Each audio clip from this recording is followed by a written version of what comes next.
Hi guys and welcome back to PGL Spring Tavern Tales. My name is Nimsh and I'm here with Lothar and Raven. We are still at round 3. We have this backup match for you. So we had a second match set up starting a bit later than the match that we've just seen, and because Thijs is apparently one of the fastest Zoo players alive. Oh, yeah, and rolling fours. Yeah, it's really good at rolling fours. The whole set was built on him rolling a 4 on that implosion. But he Yeah. did play perfectly. Like I was talking to Raven that it's a pleasure watching Thijs play. Mm-hmm. It's just he makes a move and then you think about it and you're like, yeah, right, that was the best That play. that was most likely the best play. Yes, exactly. So that's pretty Turns good. out Tice is pretty good. Absolutely. Who knew? European Yeah. champion. But right now we have lined up 2 more players. Gosuforever, who is the last year's Fireside Gathering champion. He was the one who qualified for Fireside Gatherings and he won the Fireside Gathering championships. Unfortunately, he didn't make it to the European championships, but he did show up a lot of skill. He is from Spain. And then the second player is from Greece, and his name is Tsibo. Okay. Apparently. Well, I don't know Greek. So, He's a warlock. Yeah, he's playing the Warlock. He has an Acidic Swampus in the hand already. Well, that doesn't really matter. And in he's this actually matchup. winning, right? He's Oh, yeah, right. He's winning because it's 1-0 for... How do you... For Cebu. Cebu, yeah. And he's winning 1-0. There's, if I'm not mistaken, I was shown the lineup, but I can't really remember it. There's a warrior in Cebu's lineup, if I can correctly recall what I saw. But that's about it. Yeah, well, we know he won with Reno Lock because this is last year's standing format, Yeah. best of 5. This means that Reno Lock won the first game. It's hard to say what Gosuforever was playing, but from what I remember from last year, Gosuforever really liked control decks, and Malygos was one of his favorite cards at the time, and he was playing the Malygos Warlock. I doubt he plays it right now, but you know, sometimes people do surprise others. Yeah, it's really interesting. Just to get a glance at his hand there, and look like there we go. So we have the refreshment vendor. This is a card that pretty much signifies it's another Reno lock, but potentially the slower list, and not the one with a combo. Potentially though, it could still have combo. But really interesting that we had Gosu actually pick Reno lock into Reno lock. That's something that you don't normally want to pick into the mirror unless you think you have some sort of slight advantage and some edge somewhere. How can you get advantage then in this matchup? Well, maybe first, Raven, Lothar, what is this matchup about? Reno Lock versus Reno Lock. What are the key cards? Well, the key cards are always Dr. Boom, because that's the pressure you need to get the damage going on. And there are only 2 answers directly playing into a Dr. Boom, right? So there's Hellfire with a Dark Bomb, or the Big Game Hunter, or Siphon Soul. Actually 3, but only 2 require 1 card, and that's Big Game Hunter, Siphon Soul. And it's it's a lot about putting pressure on board. So having a minion, just a 1 minion on board, just pushing constantly for damage, so your opponent has to react to it, is one of the things that will define the matchup. Because otherwise, there's like no clear outcome of how it will go. Because both players have board clears, they don't want to overextend, but at the same time, they have to react to what's happening on board. There's one wild card though. Yeah, I think I was just going to say as well that the it's going to be interesting how they play around with their live totals, because if they're both running combo, they can potentially burst for like 20, or in and around that number. So, Reno in over 20 health doesn't ever feel good, but sometimes this matchup is actually the correct play. And just to note on the pick of Reno into the Reno lock, the last deck Gosu has is Mage, so I imagine that could well be Freeze Mage, because Freeze Mage doesn't line up versus Reno lock very well. It actually depends who you ask, but... oh, really? Is this like the rogue players? matchups of old? By the way, when we are talking about rogues, do you know why rogues are wearing leather armors? I know, so I will not jinx it. Because they are made of a hide. Wow. That was Nimsh levels of joke. I'm impressed, Lothar. I obviously knew that. Brought your A game. All right, so I do agree with Lothar about the hide and also about the board presence, that they will have to trade board and establish something to do damage. And I do wonder about those combos that you mentioned, Raven, because it seems like Gosuforever, that refreshment vendor, says there might not be the combo. But if he doesn't play the combo, what does he even play? Does he play Stalag and Fugen, or did he cut those cards as well and play something a bit different? Maybe he plays Jaraxxus and Alexstrasza. both of them. Yeah, there's even potential that there's been a demon variant knocking around a little bit with like 2 Void Callers, and that's the only 2 of in the deck because you obviously always want that card in opening hand or whenever. And they play like Mal'Ganis, Jaraxxus, the usual. So yeah, there's definitely a few variations, and even just like single card changes within a deck like Reno can actually make a big impact on how your matchup lines up. But I think the worry here is for this Molten Giant, to be honest, like it just might not see play this game if you control the health, keep your opponent at around 20, and then just burst them down. So it's but that's a valid strategy only if you have the combo, right? Because otherwise you have to grind it out. Yeah, exactly. That's based on the combo gameplay. Yeah. Well, now it makes kind of awkward to play the Pulse Shredder on turn 4 because there's a free 5 minion staring at it, and you don't have an access to a Mortal Coil to finish it off next turn. Maybe just Implosion. Yeah, you could potentially still play the Shredder and do like either Implosion next turn or maybe Dark Peddler and something, to try and draw something like that. I think the Shredder's still okay because your opponent's probably not going to trade the 3/5 into it because you never normally want to trade with your opponent Shredder yourself, as it requires a lot of resources. Maybe even on this turn just drop Belcher because it does the same thing as the 3/5 except it's got taunt. Yeah, Belcher and pressure with the Tuskar. Tuskar pressure. Just use the Tuskars you have in your disposal. Hit him with the funnel cake. That can work. It actually is a perfect description of Reno Log versus Reno Log. They just throw cakes at each other, not dealing any damage and then just healing and laughing it off. Yep. It's like, oh, you hit me for 14, you jester. I just would heal up. Until it goes to fatigue and then everything gets serious. Yeah, at some point. Use the Winter Veil's snowball. Well, this kinda sucks. Abusive Shadow Flame. What about Could be okay. Dark Peddler and Defender of Argus? You trade for the Belcher. I like it. You're Yeah, that's not pretty good, killing actually. your own minion. You're losing the coin, but gaining a card. Maybe first just the Dark Peddler to see what kind of card will you get. Maybe it will be a... My only worry for that is the follow-up for turn 6. Whereas if you say did Abusive Shadow Flame, you could clear off and then coin out Boom next turn. Yeah, that's a good reason to keep the coin. Yeah, it's gone for the Dark Peddler though, and Now PO is definitely the pick here. Not only it doesn't even matter if he has a combo or not. PO is just a good removal card in this case. whoa. Whoops! Wait. He didn't plan to play coin Implosion, so wouldn't you have to go for it first? Because now you can't play Abusive because you can't attack.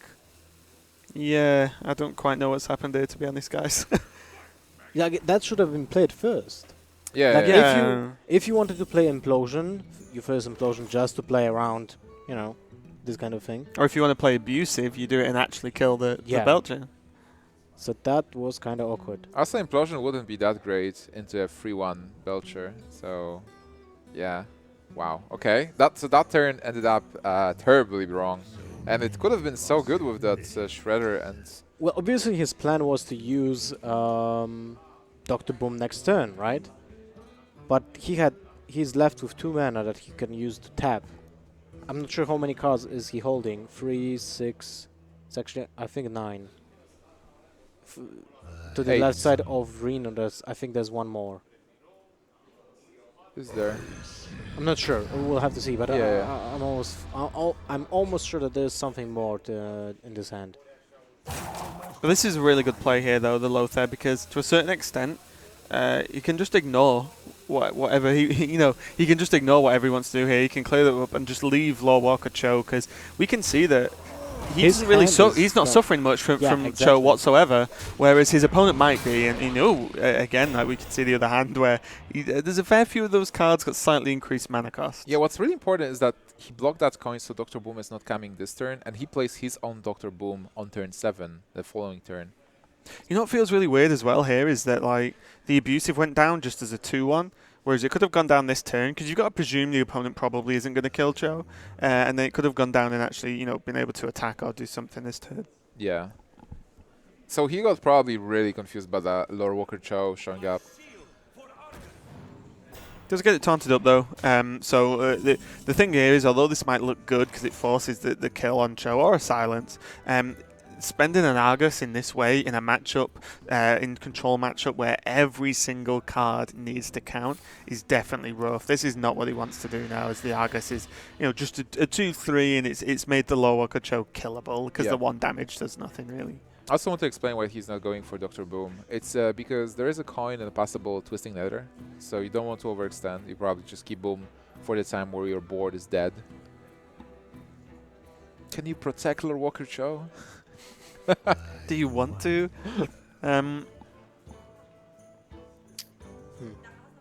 So do you just establish Bran here? You just clear and then play Bran? That's another, it's going to require a good chunk of resource to actually clear that whole board, if that's the case. Yeah, I think you can do it. And you probably also just destroy your own 1/1 to play around Mind Control Tech a bit. Oh, he actually kept it, so this means... Is he not going to play Bran? Yeah, so what he's doing here instead is he's going to wait and play Bran with, some form of combination. So Bran Healbot, for example, to heal for 16. So he wants the sort of guaranteed benefit, and like I was saying earlier, guaranteed value in this match, versus just playing Bran down and putting quite a big threat on the board, actually. Especially because this board is actually shouting to get AoE'd. So if you just put Bran, it's like even more you want to AoE it. Agree. This is like a great middle line, though, isn't it? Because the board is dangerous, but he's not gone all in at all. I mean, look how long this refreshment vendor's been on the board, which is pretty crazy. That was talking in the beginning. Like, you put pressure, but not enough pressure to overextend. Yeah. And your opponent is in that awkward position. It's like, should I do something about it? But I don't really want to, because I can develop at the same time. And it's just a status quo, right? Yeah, and look at Boom on this board. It's just terrible. So he's going to go for the Hellfire coin into Implosion, which is probably the best he could do in terms of dealing with this board without, again, you just throw Boom. And it's 2. Yeah. This guy is enticed. There's this one important thing, though, that we haven't seen any combo parts for Gosuforever yet. He's playing, it seems like, more mid-range centric version, but for Tsibu, there's double power overwhelming, which means he has increased his range. Right now, what's available for him is 24 with Arcane Golem and Faceless. That's true. I'm just still thinking what to do with this situation. Dr. Boom doesn't look so good in this against this board, right? Is just Dr. Boom Chow just worth?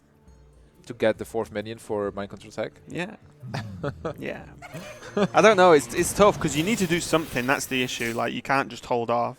Yeah. And it's how much you're going to play around a single card in the whole of Arena deck. I don't know. So there's Leroy. There is Leroy. So this Double is even PO. more if he gets... That's 14 already.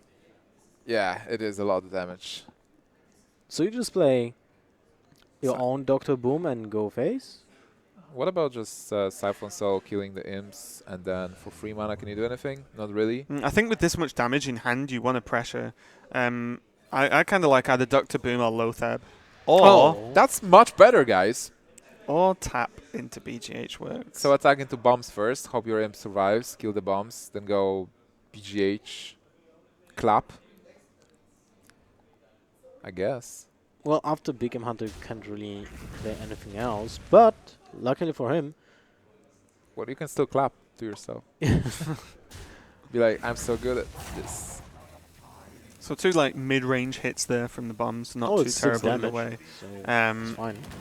BGH there clears up the Dr. Boom and again represents what doesn't look like scary damage probably, but we know with 2 power overwhelmings and Leroy in hand, it was quite an amount of damage. It was scary for Tsibu though, because he is at 15, so a possible combination of Arcane Golem plus PO plus Faceless. He was in range, right there at 15.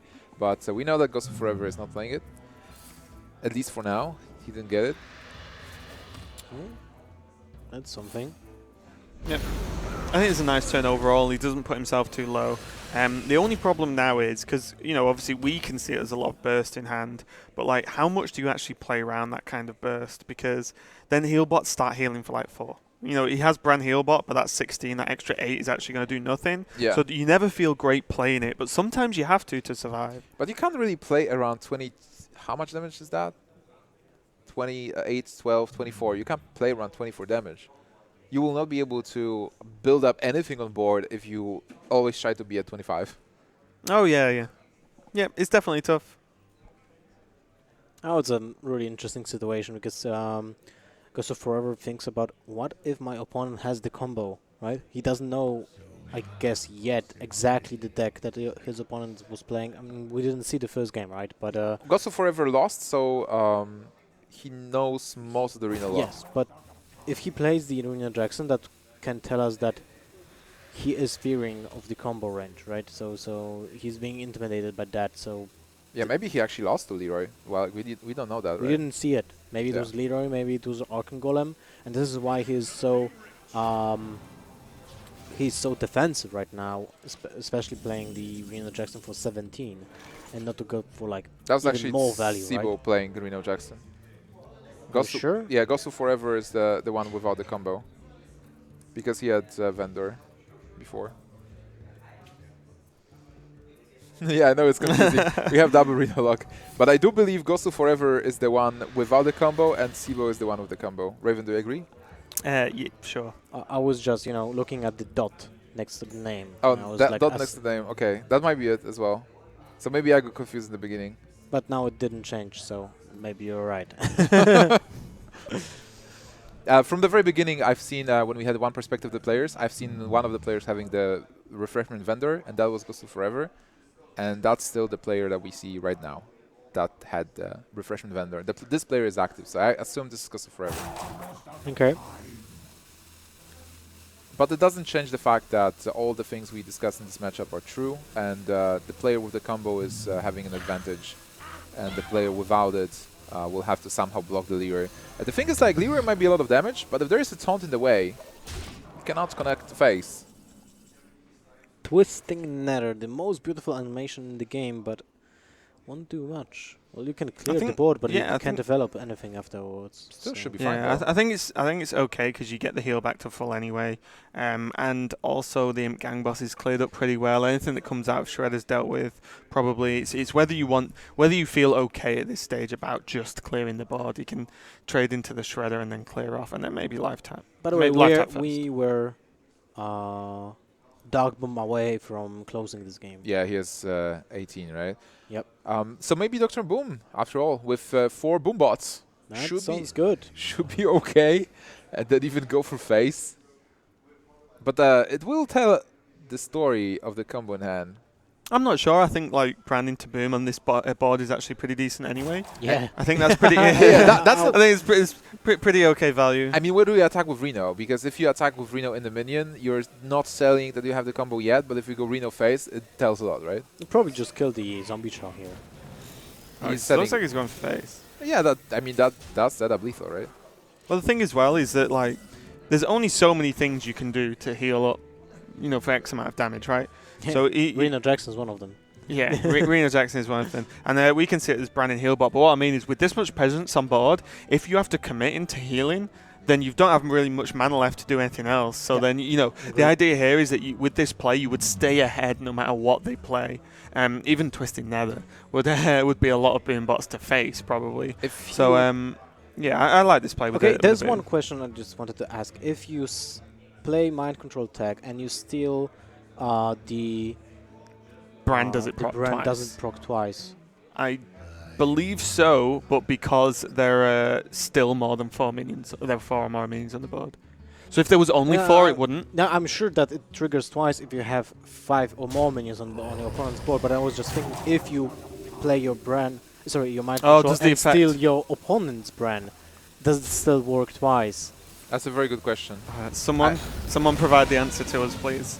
I don't know, And we will What never will hap- know now. and we will never know as well why he didn't attack with the Shredder. He just Shadow Flame Shredder without attacking. Oh, really? Yeah, I guess he's playing around Molten Giant. I'm Ha- still not sure which have- player is that.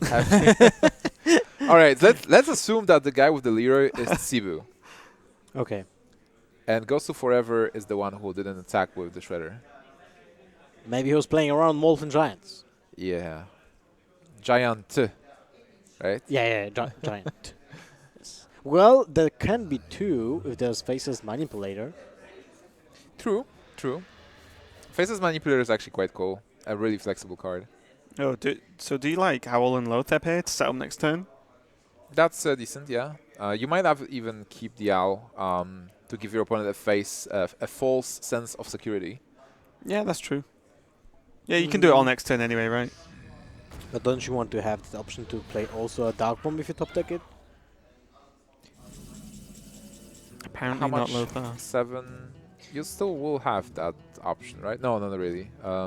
Because if you play Owl and Leroy double PO, then you just deal 14 damage. You still need 2 more, right? So Yeah. like, Gang Boss might be the card you want. I mean, we do sit as a Defender of Argus down now, so even Bran Defender of Argus could be really strong, regardless of the potential of Bran Healbot. Too strong. Too strong. Yeah, it can deal with the Imp Gang Boss and even just ignore the Lothar, right? Just have two good taunts. Yeah, I think it's actually even like way better than Defender of Argus onto a Molten Giant. It's worth consideration though, because Molten Giant is a pretty big guy, and putting that big taunt wall up is going to be pretty powerful. Alright, so he goes for Bran Defender of Argus apparently. Now, does he Defender of Argus Bran and the 2/3, or the Gang Boss and the 2/3? Because that could actually change a few things. What would you recommend? Not that. And this is not because of the cards that are in hand. I think I would, at this point, knowing you're playing against a combo lock and you're on 14 health, and he's got a lot of cards in hand, I would kind of just want to put up a taunt wall, to be honest. Like just as many taunts as possible, because the normal combo is only 2 minions, right? So if you put 3 taunts up, what are they actually going to do? So can Tsiboukis find lethal? He has lethal in hand. Double PO Leroy and Iron Miguel. It's enough mana, it's enough board, it's enough to just win right here. Yeah, he sees it. He's counting it. Oh, famous 3 last times. words. You see? Oh, no, he doesn't. He went for Alexstrasza, what? You use Leroy to clear. You can also go for the extended BM, just play Emperor this in. Just drop Emperor. Alright. Yeah, this looks pretty done dusted. He had to count it a couple of times though, just in case. And now he has to make sure that he connects with face, not with the whelp. No misclick. Well, they're playing on PCs, so most likely not a problem. Yeah, just click on it. We actually had that problem at some point on PCs as well. In the very beginning, I think, of Hearthstone, in the beta even, the whelp somehow you could actually click on face, and because the whelp was hovering over the face, you that can still happen. You can still happen. During the animation, when the cards are just like, flying around, you can still click on the card that is flying around that is not on the board. So there's the video with the Shredder, right? When the Shredder dropped, when it parachutes in, someone soul-fired the minions to the face. Feels bad. Happen. Can wow. happen. So this means that Tsibo is winning 2-0, right? If we got the players correctly, because yes, I'm almost sure we had them correctly. 2-0. Yep. Okay, so we got that correctly. 2-0, which means that Gosuforever is down to his last deck, and that deck was, you guys remember? Mage. But I'm not sure which kind of mage. I would put him on Freeze Mage, or maybe his own Malygos Mage. That would be fun to watch. Yeah, Malygos Freeze Mage, that's the thing. But yeah, I think just because of the actual ban, not the ban, the Warlock pick into Warlock, because the mirror's so similar, you normally take another deck if it's favoured at all. So I think we'll be Freeze Mage, just because it can be a bit awkward against Reno, because normally you only have X amount of damage as Freeze Mage, and then if you Reno back up to full and they get like the Bran heal bots off, for example, then you can just heal past the amount of burst they can do. Yeah, and also like to put things into perspective, this is an elimination match almost, because those guys were 0-2. So they are fighting right now. Well, then it's not almost. It's an elimination. It's an elimination match. So I mean, unless you want to play another 2 rounds, probably will. Just to play around, just to play some more Hearthstone, right? Exactly. But you can advance to the day 3 if you lose this match. Yeah. So that's Tash. Tash. It's like tough and harsh. It's a new word, right? Yeah. It's really harsh because you came here, you qualified, you went for the very hard qualifier, which was 128 people, right, overall in the qualifier. There's 4 qualifiers. 4 qualifiers. Yeah. And then you're here in the Swiss tournament, which is really good for the players because in theory you have the best chance to advance to the day 2. 32 players, top 16 goes through, and then you start the day with 0-3. That feels bad. It's definitely rough, but it happens. Harsh. Harsh, yeah. It definitely happens though. I mean, there's even you look at events like Swiss. There's even tournaments where it's just turn up single limb, so you can turn up, lose 1 best of, and then go home. So unfortunately, some of these guys will have to deal with. Absolutely, and top 32 is out of the money range because only top 16 is getting prizes, and I believe top 16 is enough to get $500. $500 for the top 16, and from top 8 you also get the point. Yeah, So even. for top 8. Yeah, for top Yes. 8 you get 2 points, so you don't get any Hearthstone Championship Tour points for top 16. No, but I mean, being top 16 and being paid $500, I think that's a cool thing, right? Yeah. You advance to day 2. You are getting paid for what you have spent to get here. And right? you are still fighting because if you're in top 16, you still fight for the main prize, which is how many? 40 points? I think there's 43 across everywhere. It's 15 points for the first place. 15 Yeah. points for it's still a lot of points. Yeah, it's a hell of a lot. When you saw people this past prelim getting with 7 points, like Yeah. getting like 15 points, almost I won't say anything, but almost guarantees you like straight into the next prelim coming I up. think it guarantees you for 100% because I doubt we'll have 128 people in Europe that will get more than 15 points. So I think like if you win this event, you're guaranteed invited into the spring prelims. Yeah, then that's a cool feature Yeah, not too bad. for a weekend, a little over a weekend in Bucharest. Yeah, plus $8,000. Yeah, and $8,000 and the That's champion okay as well. title, right? 'Cause Absolutely, For yeah. some people, the champion title is more important than cash. I mean, well, probably more for the established players, but for people that are actually here, like the new faces, getting the Yeah, title, the breakout performance, isn't it? it's really cool.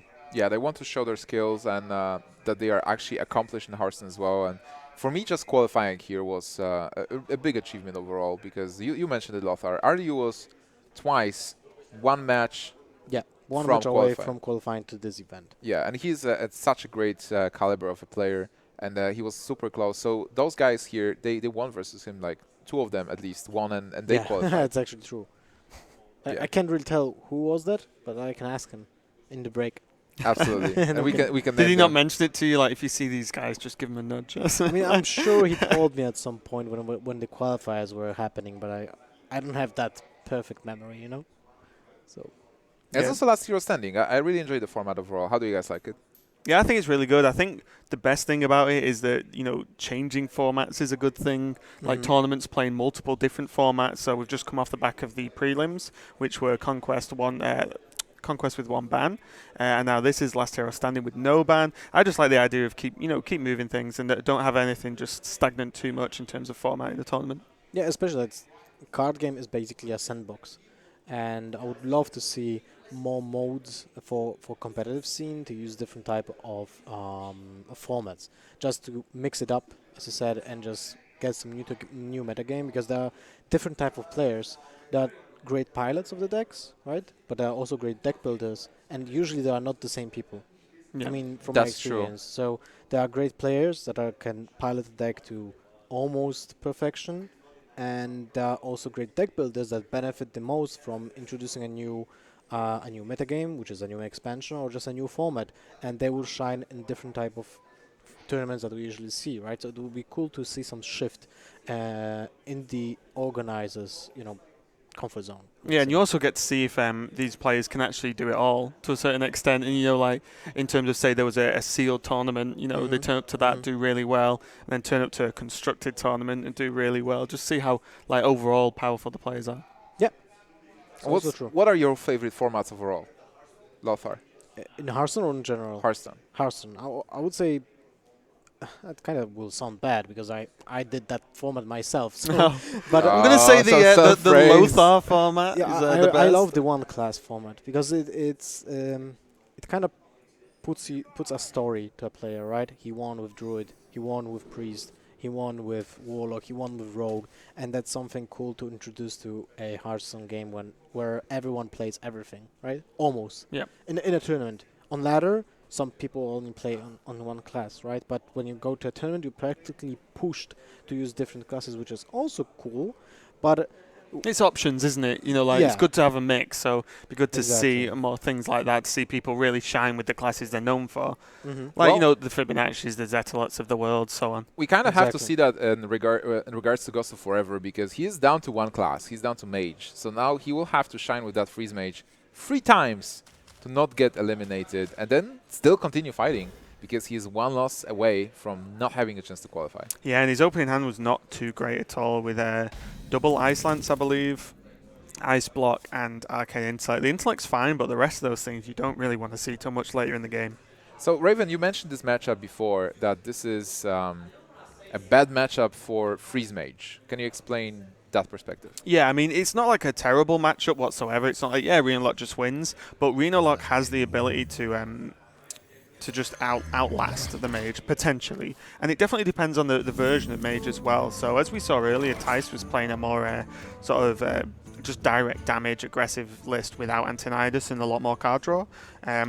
Whereas the standard Freeze Mage, I'd say, is with, the Alex Straza finish and so on. But the thing is, if the player playing the Mage wants to do the standard finish, Alex Straza comes down and then your opponent Renos, suddenly you've lost so much damage. And Reno Lock has the ability to deal with the big threats with things like Siphon Soul, Big Game Hunter. So you remove those off the board and then just carry on like that and then just power through and stay out of reach of the Mage's burst overall. So Absolutely, I do agree with you. But on the other hand, I think Lothar Tice was saying that he was farming Freeze Mage, as a Freeze Mage who was farming Reno Locks at some point or another. Have you talked to him about it? To be honest, no, I didn't. I'm just thinking about it right now. But it all depends. Like on the ladder, there's different type of most of the games are kind of different, right? Because it's a best of one, and people are not that try-harding, and might be not even that prepared against a specific matchup, right? Because there are new players to Runion Jackson Warlock. They might be doing mistakes, and I guess they don't know what you play also. Yeah, usually it might be a huge factor that if you play the Runion Jackson Warlock perfectly and you save your healings after Alex Strazas, you force your opponent to burst you down when you have the heals, and this is happening, then the Runion Jackson Warlock shouldn't lose at all, right? But miracles happen. Yeah, I think the thing is as well, like the Mage can still get in a position where you put them to a certain amount of health that, like, healing sort of ruins them too much. So you say, you put them to, like 18 health, which is burstable by Freeze Mage a lot of the time. But then to heal, using too much mana to do nothing else that turn, and then the Mage can just keep going if it just runs so much burn. So it's definitely possible. It's not like super favored either way. I just personally feel that the Reno Lock, if played well, can outlast. But cards like Draxus are definitely a problem because it's not often a Mage takes you low enough to warrant playing Draxus and then just can't kill you next turn anyway. So are we going to see something similar to Fatigue Mage, Fatigue Battle, where Reno Log is just going to patiently wait, try to get those heals, and then use them only when Mage uses the burst or the burn? Might be the case. I mean, it's kind of different when you are aware that your opponent is playing a Pyroblast, because that's like this swing that sometimes just makes the game from unwinnable to surely a win, right? Because that's the additional 10 damage that you need in one card, and that's very important. It's a very interesting matchup, I would say. It's just it's kind of boring in the beginning, but it gets more interesting as soon as it hits like turn 6, 7, when people are trying to get the value from the Emperor. Maybe we'll try to squeeze some fast wins because there's no ice book set up yet. Something like that. Yeah, I think it's. I think the Freeze Mage is definitely going to lean towards getting the strongest possible Emperor turn. So even if Gosu had Emperor ready for turn 6, he might not play it because he might wait to hit like the Fireballs and the Frostbolts as well, and then really just go for some insane burst in one turn to be able to just pressure the Warlock too hard. Yeah, but on the other hand, as Lothar mentioned, if there is no ice block set up, there is the Leroy. If he gets a PO from Dark Peddler, he might actually burst Mage down. If the Mage, if Mage focuses too much on just killing the Warlock can actually kill him back before a Mage is able to do anything. Yep, can happen. But as we see now, there are 2 Mad Scientists on the board and 1 Silence, so there's a 50% chance of the ice block already hitting up, being set up on the table. And, well, even if that doesn't happen, there's another ice block in the hand, right? It's a very, very interesting matchup. I just really would love to see how it evolves during the game, and also depends if the players are making correct decisions, because it's a matchup that depends a lot on reacting to your opponents, reacting to your opponent decisions.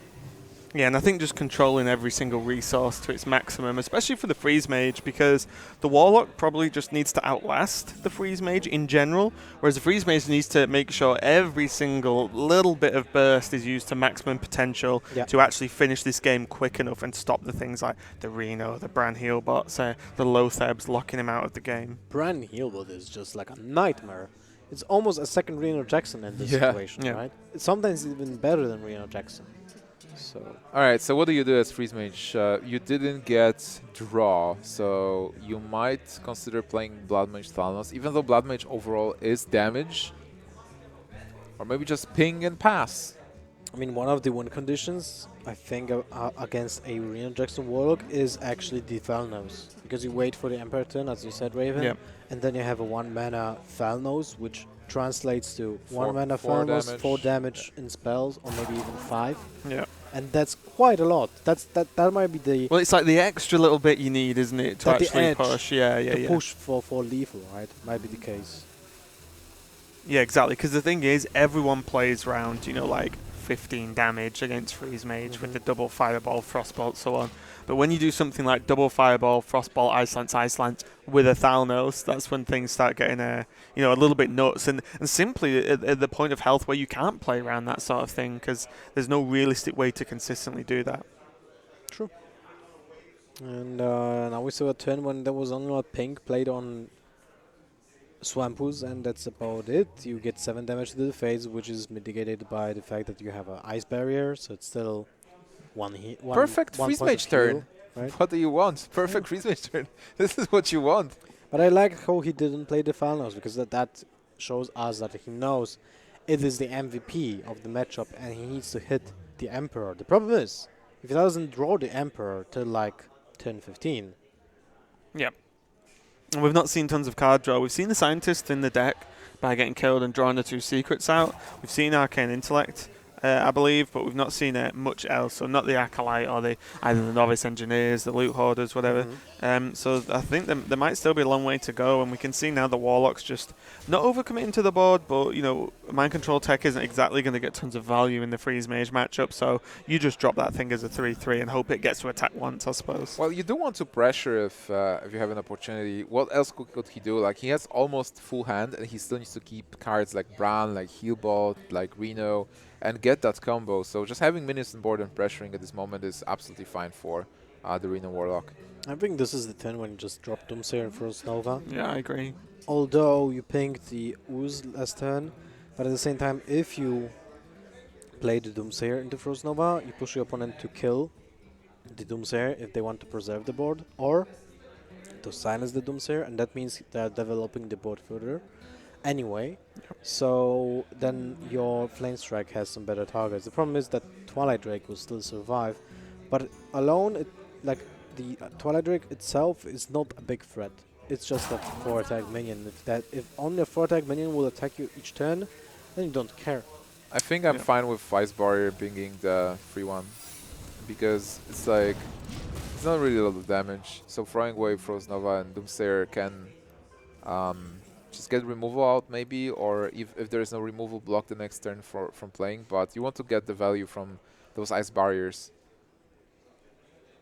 Okay, well, actually it makes sense when you play Doomsayer, Frost Nova next turn, because you can ping the same turn. Yeah. And then on turn 9, wait, no, it's turn 8. So you can't. Yeah, but really for the ping and Flame Strike. Yeah. So that's not enough. Yeah, I mean, it's still okay. I mean, either way, it's sort of either play bought the major turn effectively. So we do see Boom come down now, and I imagine the response should be Frost Nova Doomsayer now. Let's see. But we can see that's going to get locked out by Owl. Or even Siphon Soul, but we probably want Siphon Soul for something like Alexstrasza or Antonidas. Yeah. Probably Antonidas. Yeah. Especially that the Owl, apart from the Mad Scientist, doesn't have a target. It can only silence your Dr. Boom.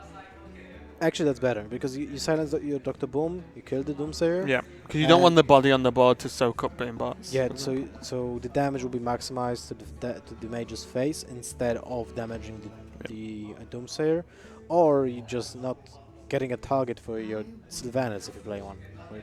Yeah. Do you ping the Drake here? Iceland's Dr. Boom ping the Drake. If there is a... I guess pinging for one doesn't make any sense now, because you probably will get a blizzard at some point. Oh wow, that's telegraphing a flame strike next like super heavily. And that means he kinda threw the option of bursting down his opponent.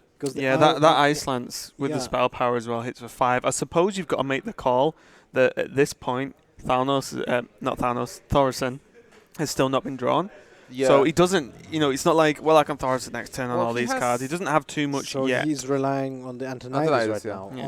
only on that. Yeah. Right? But he needs time to play that.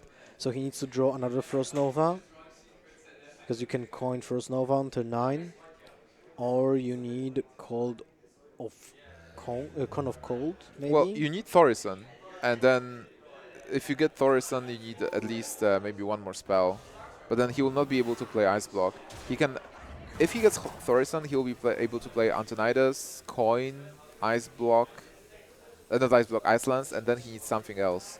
Oh, I don't like the Dark Peddler. Yeah, I don't think there's any need to fill up You can the just board. play Bran and Dark Peddler and get 2 Soulfires or 2 POs, or PO and a Soulfire, and maybe a charging minion and a PO, so it's like burst from the hand. Yeah, and the thing is, like, you're floating so much mana anyway. It's not like you need to be mana efficient. Yeah. It's fine. I mean, next turn he's probably not going to use like 9 mana. But yeah, kind of a rough one there. Sort of just throwing away that 2/2. The boombots do hit for 5 total, so okay. Yeah, it's fine. And obviously the Twilight Drake is still alive. I mean, that guy's been going for a while this game. From turn 4. Yeah, not too bad. Quite a lot. Yeah, well, Freeze Mage was just pinging it, basically. All right, so you can't do anything. Oh my, sorry. I'm just thinking, if you do Bran, Faceless, and then Abusive, how much does that proc twice? Wait, what? If you Faceless a Bran, do you get double Battle Cry? No. It's Does it only work once? It only works once. It multiplies to infinity. That would be so good. That Abusive Sergeant would get some work done. But look at that. The Bran Peddler would have been so good this turn, right? Because the problem is now, like, look at his hand. He has Jiraxis that he can't really play versus Freeze Mage to most extents. And then he just has Answers, but the Freeze Mage has nothing on board to answer, so it's definitely rough. Drawing Torino feels pretty good, and this is why now we're just seeing just burn. He's just going to play his cards. Yeah, he just tries to get him in range to be able to win the Soulfire, or like to force him to Alex Straza himself. And when do you play the Antonidas? Because you need more than 3 fireballs, I think, to win the game. You probably just play Acolyte to ping it. 6 damage. It's not that bad. Yeah, I think you need to draw here, definitely. You guarantee 2 cards off the Acolyte if you ping. Yeah. I just think he needs a bit more. He needs like a Frostbolt, maybe another Fireball, just something, so that if Emperor, or when Emperor does come out, he can really do a lot of damage next turn, or in the next couple of turns. Or maybe even just kill the 2/1 and... Oh, he's going for Antonidas right now, just throwing it away. Oh, is he going to coin Ice Lance the 4/2? You can't just leave it, right? Oh. You can't playing Antonidas. We're getting 0 fireballs. If he plays this, I think he has to coin an Ice Lance. Yeah, absolutely. Because you can't pass up the value. And hope it doesn't die to something like Siphon Soul. That's very optimistic. Yep. I think this is going to be a problem now because he's relying on 3 fireballs and Pyro to end the game. And he's playing against Reno Lock, so that's going to be a problem. Yeah, he's relying on no Reno in hand. He might just pull the trigger next turn and just go Thalnos, double Fireball face, and hope there is no Reno. But he didn't see a Farseer, he didn't see a Healbot. There might not be a Farseer in this deck, actually. Oh, does he have 3, 4? Well, yeah, I mean, he could Faceless Soulfire, Demon Wrath. Soulfire, right? Okay. Yeah. He could use Demon Wrath, Soulfire, and Mortal Coil as well. But yeah. That's some cool burst you're getting.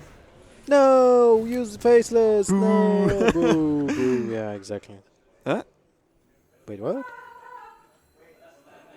He wants the Fireball after all. Wait, what? Oh, yeah, I think that was just strictly a misplay. There Well, was... now it's 5-3. yeah. Why did you do that? Okay, that was kind of that sequencing was really interesting. Yeah, that was rough. Oh, he threw the fireball! Oh my god. Brilliant. Justice. Oh, so next level. What has happened? Oh, so what you can do here yeah, actually... yeah. Fireball, fireball. Yeah, and then they Reno. slam Reno, you slam Alex Straza, and then you have Fireball Pyroblast. Imagine if you would discard the Reno Jackson. Yeah, that's right. That's right. That would be actually end of the game. Flip the table. Wow. So this is really interesting now because there Maybe is just an Pyroblast. out for the mage. Yep, maybe use just Pyroblast face here. Yeah, I would advise to do that. It's like... I mean, like, instead of double Fireball, you Pyroblast because with the double Fireball, if there is Antonidas, you at least will have a chance to play another Ice Block and then still burst. And your opponent doesn't have an option to finish the game next turn, so your Yep. Ice Block is not gonna get popped. Well, he needs 4, so Arcane Golem top deck, PO... But he used already... What's crazy is though that he can proc the block next turn, right? How? Will he have? With Jaraxxus? Oh no, He's he one can't coil, can he? He's one off mana Yeah. wise. Yeah. I thought he could coil into fireball. Oh, wait, Hellfire. 4, 8, 13, 16. should still be... Well, he gets a Fireball, by the way, so he can still pop the block. Oh, right, I forgot that he will be He has getting the Antonidas. fireballs. Yeah, well, never mind. Never mind. I'm bad at Warlock playing Antonidas, you know? He can Well, attack are him. you telling me this situation doesn't come up all the time, Lothar? No, not really. It's something really new. But wait. You can't do this... You can't do everything at the same time. Yeah. Because you need to heal. But if you heal, your opponent doesn't have a way to kill you. But then he plays Alex Traza, and he... Goes Fireballs, Ice Block, and then wins with Pyroblast. And this is why using Pyroblast was so important last turn instead of the Fireballs, because you could have finished your opponent with double Fireball Frostbolt. It's still fine though. It's still fine though because the block is not popped. You slam Alex Straza, your block is popped. You go Fireball face in the Ice Block. Yeah.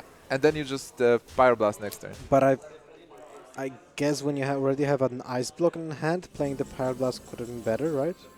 Well, I would prefer Pyroblast, as you're saying, instead of double Fireball. Because you only gain the advantage of having a card draw Yeah. in that situation. And now he would just win with Frostbolt as well. So if we would have double Fireball instead. Yeah. So I would definitely prefer Pyroblast, but he's still in a really good position anyway. Well, that sucks for Tsibu. Yeah, for Tsibu, even though he still has this 5-3 Antonidas, and doesn't matter, it's not the 5-7. Yeah. the Siphon Soul doesn't change anything here, right? No, it doesn't. Well, he's at 18. He would need another heal next turn. Another heal would be Bran Healbot heal with bot. Bran. That's the dream. So I guess you saw 2 fireballs. So what about tapping this turn? Because you know that your opponent will kill you. There's no difference, right? But you need that heal next turn. That's true. I'm not sure what I think about this, though. I think he should have ran more stuff in. Well, he hopes there is no Ice Block. Well, the problem is now, if nothing dies, he can't Bran Healbot. Next Oh, turn. yeah, right. So I would have run... That's correct. Just run the 4-2 in. Like, do you need the 4-2 at this point? And Yeah. leave the board. Like, you just don't. Like, he's got fireballs. You know, he's got 2 fireballs that's and all the very damage. correct. You should have played... Well, What? if there is a What? Healbot... Oh, Reno Jackson. That sounds great, but you have the kill. The Healbot is still good, though, because Healbot will take him out of the range. And then this Ice Block is getting popped, and if there's a Healbot, he cannot win this next turn. But then he pops it and has heal to 17 anyway. Oh my god! What Yep. just happened? That kind of wins the game. What just happened? That is a nice card to have. What just happened? But now he can't Bran and Lothar. Not that it matters. Well, it could have mattered. Well, if- only if there was another ice block missing, right? Yes. But he's used 2. Yes. So Gosuforever yeah, face. it doesn't matter in this specific game. Let's look at his face. Gosuforever. He no has the justice Pyroblast. in the world. It's like, Yeah. ah. Oh, there's the nod. We all felt that. That's happened to everyone. Well, he has Reno Jackson, though. Oh yeah, right. But does it work yet? It- There's too many Yeah, but fireballs. isn't it still just lethal? Yeah, it might be with 2 fireballs in this board. 10, 18, 20, Yeah, 32. it's lethal. 32. Yeah. Will Reno Jackson ping the 1-1? No, Yeah, that's be 31 then. fine. Lothar, yeah. I think he still dies. yeah, it might be possible. Reno Jackson might not be even active. Just play it. Just show us whether it's active or not. Go see. That's what we really want to know. What can be a duplicate card that we've seen? Have we seen 2 Frost Novas? I think we've seen 1, right? All right, we've seen most of the cards. Ah. Whoops! Whoopsie daisy. Well, it wasn't enough still. So Gosuforever is the first player that we see is actually eliminated almost. Like, it's Swiss, so he's not eliminated per se, but he has no chance advancing to the top 16. Yeah, with 0-3 you can't really advance to top 16 as you said day 2, and Tsiboukis still has a chance because he's sitting at 2. Sorry, at 1-2 right now, so he still has to win 2 more games to advance to the top 16 to play in the second day. Yeah. But that's about it. But he has a chance because even if he wins the next 2 matches, he's coming from kind of like the lower brackets tiebreakers. So if a 3-2 doesn't make it, he might be the one 3-2 that doesn't make it. Yeah, it all depends on the tiebreakers, as you said. Yeah. Really crazy set though, or at least back end to that set. Like those matches were, that last match especially was pretty nuts. Like, yeah, we're just like, the Warlock's going to gain a fireball from Antonidas as they do, and you're like, Yeah. wait. It's like, hey, he kind of popped the block. Oh wait, he has fireballs. That's usually not happening, so that's one thing. And I guess I'll be playing next now. Yes, that's right, because this is the end Are of you round ready? 3, and next will be a showmatch versus Lothar. One of you guys, one of the Twitch viewers, is going to face Lothar, and I will not ask you who do you think is going to win, so I'll ask Raven. I'll just put this down. Yeah, just mute this a second. You can be honest, No, Raven. no, I'm confident. I've seen Lothar's deck lists. I have full confidence in these decks, so I'm completely with you on this one. Cool to hear that. Cool to Alright. have that support from other caster, you know. Now I'm Nims doesn't. Nims is like, do I say this? Not, I don't not know. sure what to say. I don't know who your opponent is, but I'm sure he's really good because he won the raffle, so he has the power to go through RNG. He has the RNG on his side. Yeah, I'm getting that. be afraid. Vibe. Be Yeah. afraid. All right, so that will be it for round 3. Next is the Lothar showmatch versus one of the Twitch viewers. And for now, we're going into short break, so give us some time. We will prepare everything and then be right back.